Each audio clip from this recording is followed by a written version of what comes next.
So the hype surrounding Sonic Mania was just unreal. Almost every single Sonic fan could agree that Mania was going to be good. I stayed up until midnight just waiting for this game to release. So without further ado, let's get into this review. But before I do, I want to thank Sega for actually sending me a review code of this game. Sadly, I'd already paid for the game, so I couldn't use the code, but I'm still thankful nonetheless. Thank you, Sega, for the review code. But let's go. This is my review of Sonic Mania.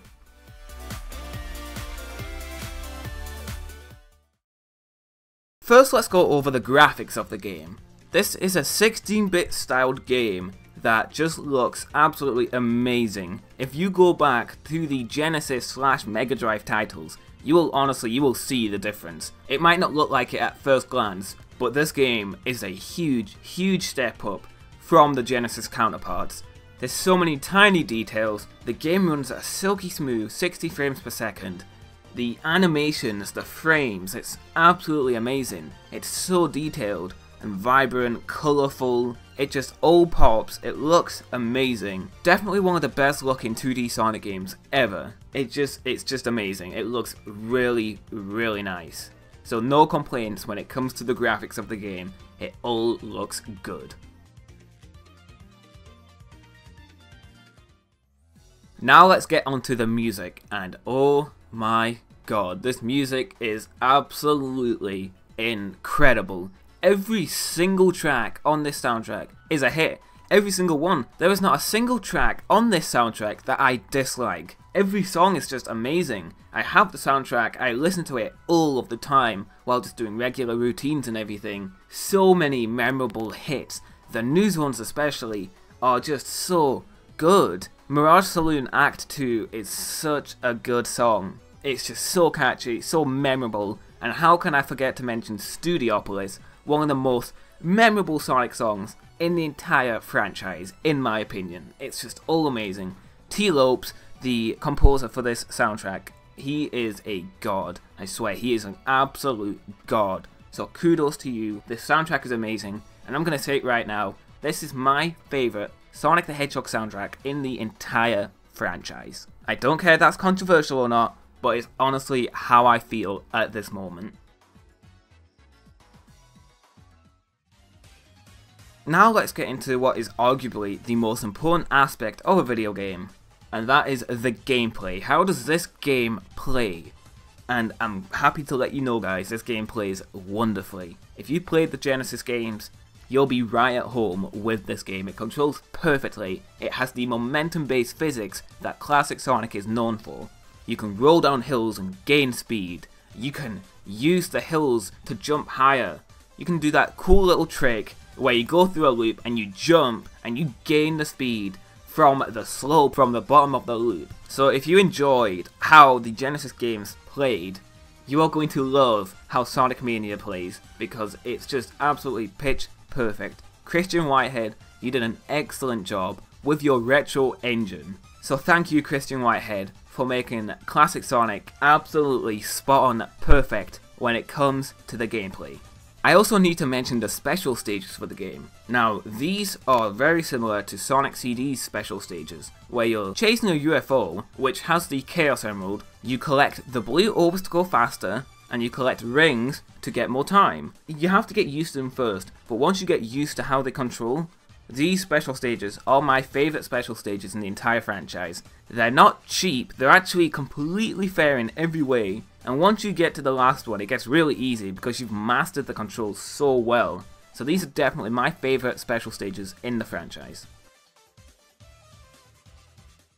So it's time to look over the level design, one of the most important aspects of the game for me, and this is where this game just blew me out of the water. This game has some of the most creative level design I've seen in any Sonic game, period. This level design is almost perfect. It emphasizes speed, it has the platforming sections, there's barely any cheap moments, unlike the Genesis games. It is so easy to pick up and play, and to just speed through the stages while still being challenging. There are so many cool moments too, like getting to run up ceilings and jumping into helixes and bubbles and it bouncing you up. and then jumping into a speed booster, it all just flows. It's so good. Chemical Plant Act 2 is such a good example of this, where you have to jump on the jelly and that always just leads to a new path. You roll down a hill, you go through a loop, you go through a helix, and it's just absolutely, it just flows perfectly. And it's not just a hold right to win game, you do have to do stuff. And like I said before, there's barely any cheat moments. I only encountered a few cheat moments in the game. I did an entire let's play on it, and as you can see in that let's play, this game is not cheap. Absolutely amazing level design, some of the best I've ever seen in the franchise. So happy with how that turned out. The good thing about this game is that it never gets bad. The level design is always consistently good. This is such a consistent game, and that's why it's so amazing. Now let's get onto some extra features of the game. So, this game features the blue spheres from Sonic 3 and Knuckles. Before, these were just special stages for the game, but now these are the bonus stages, where you jump at the goalpost, jump in that ring, and you get to do blue sphere. Now these give you medals, and the medals give you unlockables, some really cool unlockables. So there's going to be spoilers in this, so if you're watching this and you haven't played the game yet, look away now. Some of the examples of what we can unlock are the sound test mode. You can unlock Mean Bean Machine, for God's sake, Mean Bean Machine. You can unlock the Blue Spheres game from when you did the lock-on from Sonic and Knuckles and Sonic 1. You can unlock Knuckles and Knuckles mode, where you get a secret ending if you complete it with Knuckles and Knuckles. You can also unlock the abilities from Sonic 3 and Sonic CD, which is also just so cool. This game has so much fan service, and it actually gives you a reason to want to do the Blue Spheres stages. I'm really happy with the extra features with this game. Although Sonic Mania is an incredibly good game, there are still many issues that it has. Mainly glitches. There are lots and lots of glitches in Sonic Mania. Many soft locks are in this game. You can get soft locked on the secret Mean Bean Machine boss fight in Chemical Plant Act 2. It happened to me while I was trying to speedrun the game actually. There's music glitches everywhere. The music will just randomly stop playing and you're just left with sound effects. And I found this really strange. It feels like the game has been sadly rushed, but I'm hoping that these get patched out very soon, because this is the biggest issue with Sonic Mania for sure. There are too many glitches in this game that sometimes do hinder the experience for me. So, is Sonic Mania a good game? Yes.